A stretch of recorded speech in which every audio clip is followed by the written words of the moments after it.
Nah, hari ini kita akan belajar organ gerak hewan dan manusia, khususnya organ gerak hewan dulu. Manusia dan hewan bisa bergerak, bisa berpindah tempat, bisa pergi kemana-mana, bisa melakukan semua aktivitas karena memiliki organ gerak. Coba perhatikan hewan tersebut yang bisa kamu lihat di video ya. Nah, mereka bergerak sesuai dengan keinginannya, dapat bergerak kemana-mana. Bergerak dapat diartikan berpindah tempat.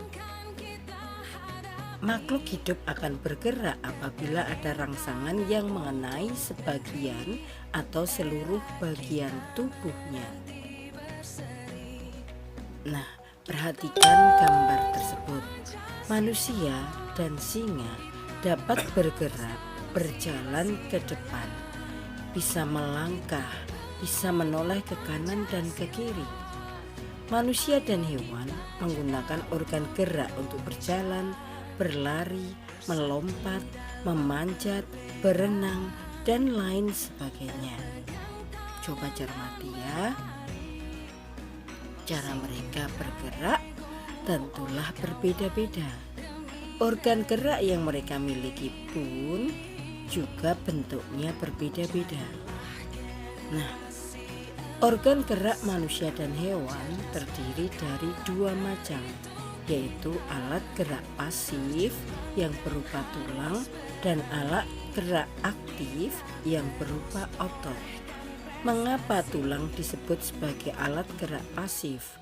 Karena tulang itu tidak dapat bergerak dengan sendirinya tanpa bantuan organ yang lain. Sedangkan otot disebut alat gerak aktif karena ototlah yang menggerakkan tulang-tulang tersebut. Coba cermati. Hewan gajah, dia bisa bergerak melangkahkan kakinya karena punya tulang, dan tulang digerakkan oleh otot. Kerjasama antara otot dan tulang membentuk suatu sistem yang disebut sistem gerak. Coba cermati baik-baik, hewan tersebut sedang bergerak.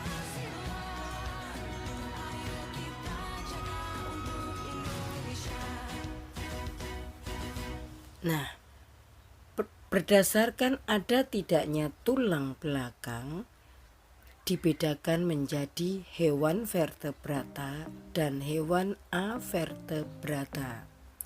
Hewan vertebrata adalah hewan yang memiliki tulang belakang, misalnya kelinci, gajah, burung, ikan, kadal, ular, dan lain sebagainya. Mereka memiliki tulang belakang. Nah, hewan avertebrata adalah hewan yang tidak memiliki tulang belakang. Misalnya belalang, cacing, siput, bintang laut, ubur-ubur, dan sebagainya. Jadi mereka lunak ya, bisa disebut hewan lunak. Sekarang cermati kelinci dan gajah. Bagaimana dua hewan tersebut bergerak? Cara bergeraknya, kalau kelinci bergerak dengan cara melompat, sedangkan gajah bergerak dengan cara berjalan. Mengapa kelinci cara bergeraknya melompat? Karena kaki bagian belakang lebih panjang daripada kaki bagian depan. Sedangkan gajah bergerak dengan cara berjalan karena ketinggian kakinya keempat-empatnya sama. Coba perhatikan burung. Burung merupakan hewan vertebrata yang memiliki tulang belakang yang bergerak menggunakan sayapnya.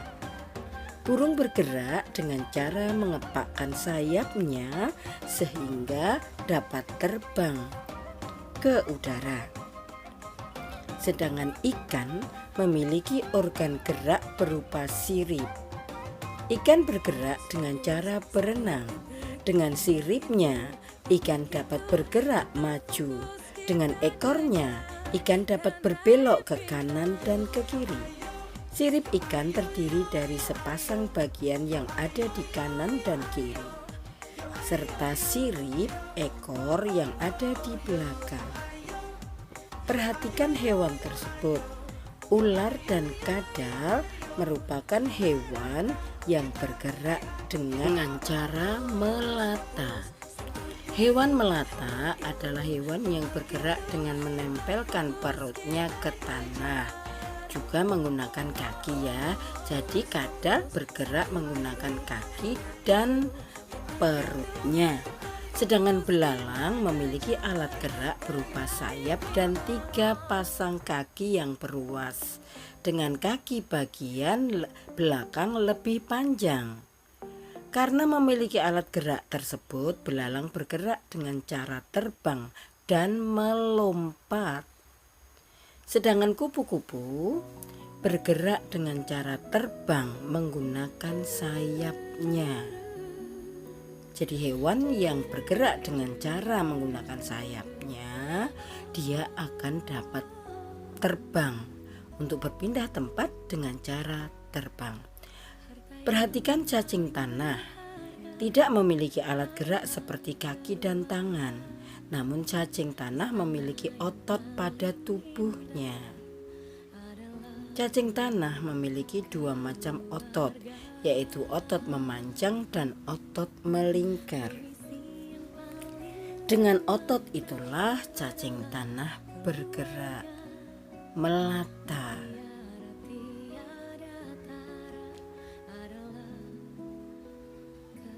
Nah, perhatikan bekicot atau siput.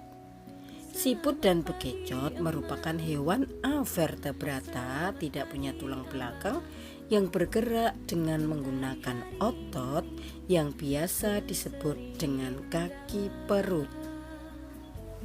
Sedangkan bintang laut bergerak di dasar laut dengan cara merayap menggunakan kaki-kaki tabunya.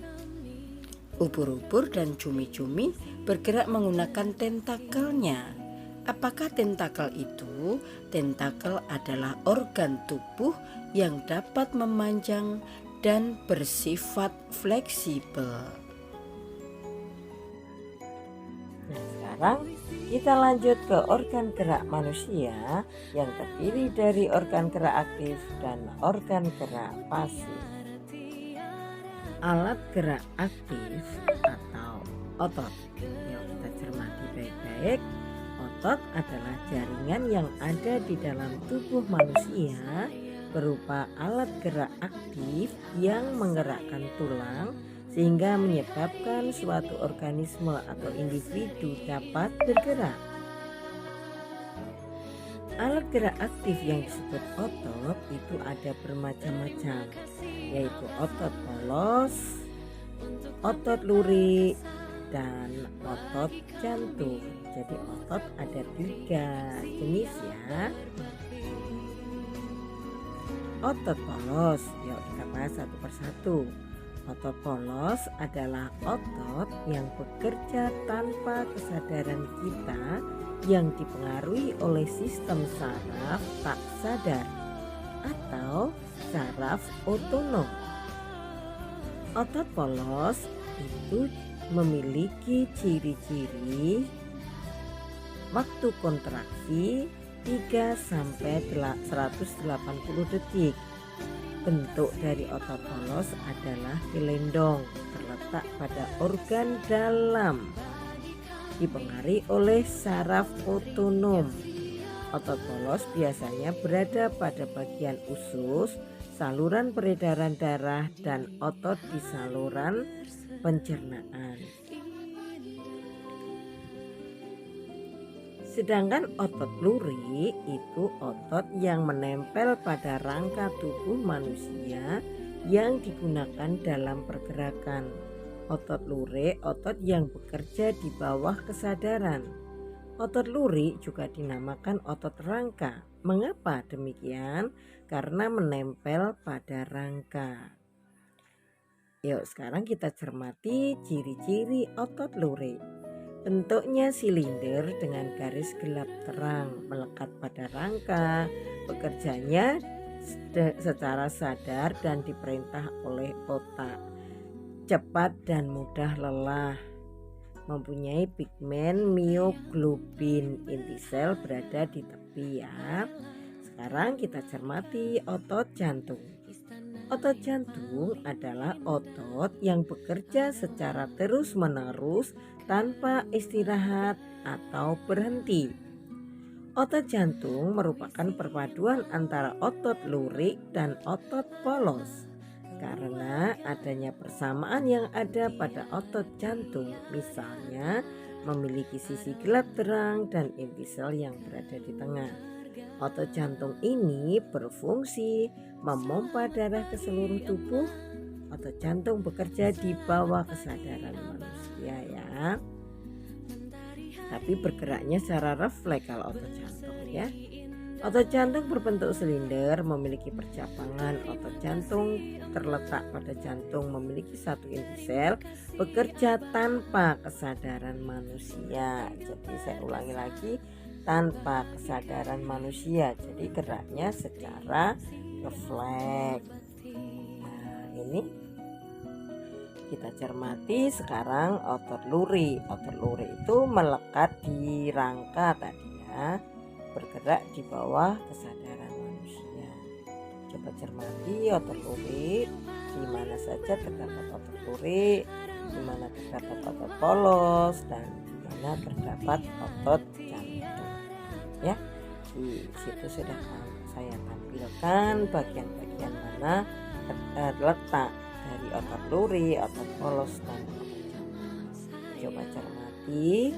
Dengan mengetahui macam dan fungsi otot dalam tubuh manusia, kita jadi tahu betapa pentingnya peran otot dalam kehidupan manusia. Selanjutnya akan kita bahas organ gerak pasif pada manusia. Organ gerak manusia atau sering disebut organ gerak pasif itu ada dua bagian, itu alat gerak pasif ya. Yang akan kita bahas saat ini adalah tulangnya atau alat gerak pasif. Organ gerak manusia. Kedua alat organ gerak otot dan tulang akan bekerja sama dalam melakukan pergerakan sehingga membentuk suatu kesatuan yang disebut sistem gerak. Alat gerak pasif atau tulang itu dibedakan menjadi dua ya. Ada alat gerak pada lengan atau alat gerak atas, dan pada kaki atau alat gerak bawah. Nah, sekarang kita akan mengetahui bagian-bagian dari organ gerak atas ya.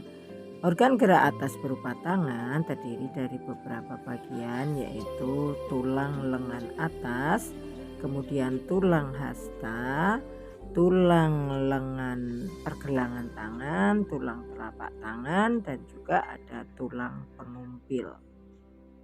Coba dicermati lagi ya supaya kalian paham betul dan tidak gagal paham. Fungsi tulang pada lengan memiliki fungsi masing-masing ya. Untuk lengan atas, tulang pengumpil, tulang bawah, dan sebagainya punya fungsi sendiri-sendiri. Tulang lengan sebagai tempat menempel otot utama yang menggerakkan bahu dan siku. Sedangkan tulang hasta itu memungkinkan pergelangan tangan untuk memutar. Kemudian tulang pergelangan tangan itu untuk supaya pangkal lengan itu dapat berputar dan bergerak. Kemudian tulang telapak tangan itu menghubungkan antara tulang pergelangan tangan dengan tulang pengumpil dan tulang hasta, difungsikan untuk membawa sesuatu dan sebagainya. Sedangkan tulang pengumpil sebagai tempat menempelnya otot lengan yang akan menggerakkan tangan, terutama supaya untuk melakukan aktivitas. Sekarang tulang gerak bawah atau tulang pada kaki juga memiliki bagian sendiri-sendiri. Ada tulang paha, tulang tempurung lutut, tulang kering, kemudian tulang telapak kaki, tulang kaki, tulang pergelangan kaki, tulang betis. Nah, masing-masing mempunyai peran yang berbeda-beda, mempunyai peran sendiri-sendiri, tapi mereka tetap bekerja sama. Tulang paha fungsinya sebagai tempat menghubungkan tulang bagian pinggul dan lutut untuk menyangga badan pada saat berjalan. Sedangkan tulang tempurung lutut itu fungsinya membungkus dan melindungi sendi lutut. Tulang kering berfungsi menghasilkan sel-sel darah merah dan menyediakan mineral serta partikel kalsium dan fosfor. Itu penting fungsinya ya, semuanya penting ya. Sebagai pijakan agar saat kita berjalan bisa berjalan secara seimbang. Itu fungsi tulang telapak kaki. Kemudian fungsi tulang pergelangan kaki sebagai sendi menjaga mempermudah pergerakan kaki ya.